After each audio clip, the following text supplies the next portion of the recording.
Number 1 start ہوا شق الصدر سے، آپ علیہ السلام کا سینہ چاک کیا گیا، بخاری مسلم میں آتا ہے، اور جنت سے سونے کا تشت لا کے آب زمزم کا پانی ڈال کے جبرائیل علیہ السلام نے نبی علیہ السلام کا دل جو ہے وہ دھویا۔ نمبر 2 آپ صلی اللہ علیہ وآلہ وسلم کو، چونکہ آپ مکے میں تھے، ابھی مدینہ آپ نے جانا تھا، راستے میں ایک شہر میں اتارا گیا اور جبرائیل نے کہا کہ یہ طیبہ ہے، مدینہ، جو آپ کا مسکن عنقریب بننے والا ہے ہجرت کے بعد۔ حضور کو اس وقت تک نہیں پتا تھا کہ یہاں سے تو میری دعوت جو ہے وہ ایسی لانچ ہوگی کہ رومن اور پرشین امپائر بھی کچھ نہیں جائیں گے۔ نمبر 3 پھر آپ کو کوہ طور پہ لے جایا گیا، انبیاء کے مقامات پہ، سب سے پہلے نبی علیہ السلام کا اپنا مسکن، اس کے بعد پھر طور سینا کے اوپر، اور کہا گیا کہ یہ وہ ہے جہاں پہ اللہ تعالیٰ نے حضرت موسیٰ علیہ السلام سے کلام کیا تھا۔ نمبر 4 بیت اللحم لے جایا گیا، بیت المقدس میں ایک جگہ ہے جہاں پہ حضرت عیسیٰ علیہ السلام کی ولادت ہوئی تھی، تو وہ جگہ بھی دکھائی گئی۔ 4 چیزیں ہوگی جی، شق الصدر،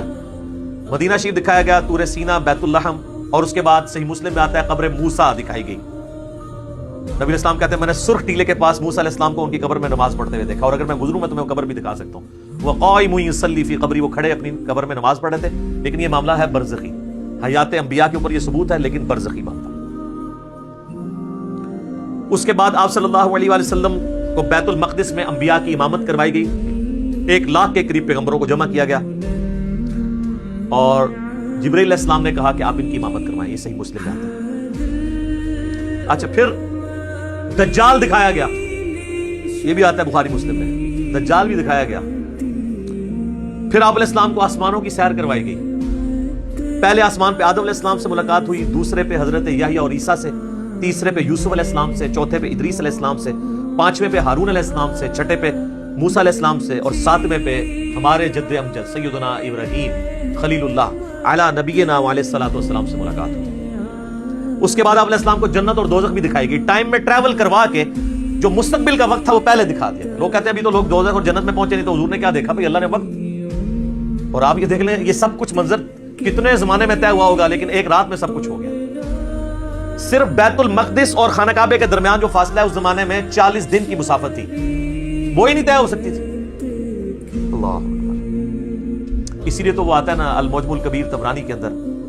اور دلائل النبوہ امام بیہقی کی کتاب کے اندر، اور کئی کتابوں کے اندر، کہ لوگوں نے آ کے حضرت ابوبکر کو کہا نا کہ تمہارا ساتھی تو یہ کہہ رہا ہے، کافروں نے چھیڑنے کے لیے، اور انہوں نے کہا اگر وہ کہہ رہے ہیں تو میں تصدیق کرتا ہوں، تو اسی پر آپ کا لقب صدیق رکھا گیا کہ آپ علیہ السلام کی تصدیق کرنے والے۔ اس کے بعد بیت المعمور دکھایا گیا، بخاری مسلم میں آتا ہے، 7ویں آسمان کے اوپر اسی خانہ کعبہ کی سیدھ میں ایک گھر ہے جس کا طواف فرشتے کرتے ہیں، بیت المعمور، وہ دکھایا گیا۔ اور سب سے بڑھ کے آپ کو سدرۃ المنتہا تک لے جایا گیا، یہ آخری حد ہے، زمین سے جتنی مخلوقات ہیں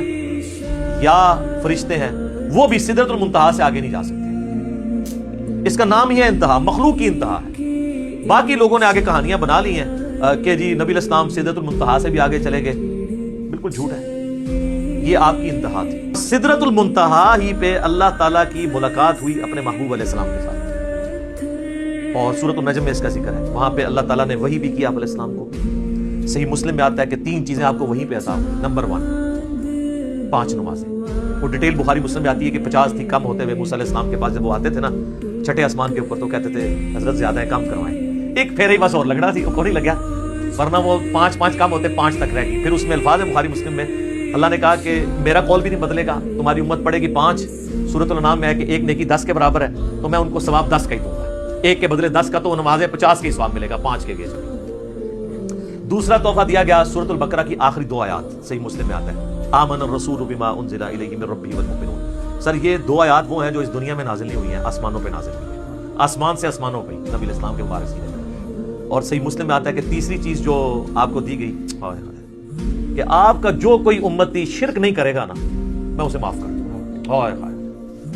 تو اس کو تو سپورٹو پھر قرآن میں بھی آیت ہے، انہ من یشرک باللہ فقد حرم اللہ علیہ الجنہ ومأواہ النار وما للظالمین من انصار۔ بے شک جو کوئی اللہ کے ساتھ شرک کرے گا اللہ اس گناہ کو کبھی معاف نہیں کرے، اس پہ جنت حرام ہے، اس کا ٹھکانہ دوزخ ہے، اور وہاں اس کا کوئی مددگار نہیں ہوگا۔ حتیٰ کہ بخاری مسلم کی حدیث ہے کہ اللہ نے ہر نبی کو کوئی نہ کوئی دعا دی تھی، اس نے اس دنیا میں ہی دعا کر، حضرت نوح نے دعا کی، اس کی حضرت کی قوم ہلاک ہوئی، میں نے اپنی دعا چھپا کے رکھی ہے قیامت کے دن کے لیے۔ میں اس دعا سے اپنی امتیوں کے لیے شفاعت کی دعا کروں گا، اور میری دعا سے ہر میرے امتی کو نفع پہنچے گا سوائے اس شخص کے جس نے دنیا میں اللہ کے ساتھ شرک is the most sensitive issue in the sight of اللہ۔ اللہ اکبر۔ تو یہ 3 گفٹ آپ علیہ السلام کو ملے، 5 نمازیں، سورۃ البقرہ کی آخری 2 آیات، اور جو شرک نہیں کرے گا اس کی مغفرت۔ یہ ساری تفصیلات آپ مسئلہ نمبر 126 ABC کے اندر دیکھ سکتے ہیں۔